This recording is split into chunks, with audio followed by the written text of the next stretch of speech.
આ તરફ આંકલાવમાં ભાજપના સસ્પેન્ડેડ નેતાનું જુગારધામ ઝડપાયું। આંકલાવમાં જગદીશ ઉર્ફે જુમરી ઠાકોર જુગારધામ ચલાવતો હોવાની માહિતી પ્રાપ્ત થઈ રહી છે।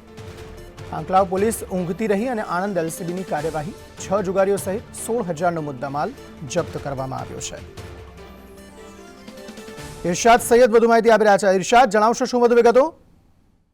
જી ચોક્કસ જણાવી દઉં કે જે આંકલાવ પોલીસ છે તેની રહેમ નજર હેઠળ આંકલાવ શહેર ભાજપના પૂર્વ ઉપપ્રમુખ જગદીશ જુમરી ઠાકોર લાંબા સમયથી જે જુગારધામ ચલાવી રહ્યો હતો એ જુગારધામ ઉપર મોડી રાત્રે એલસીબીએ દરોડો પાડ્યો હતો અને આ જે ભાજપનો ઉપપ્રમુખ છે, જે પૂર્વ ઉપપ્રમુખ, તેને પણ ઝડપી પાડવામાં આવ્યો હતો। એની સાથે 6 જેટલા જુગારીઓને ઝડપી પાડવામાં આવ્યા છે।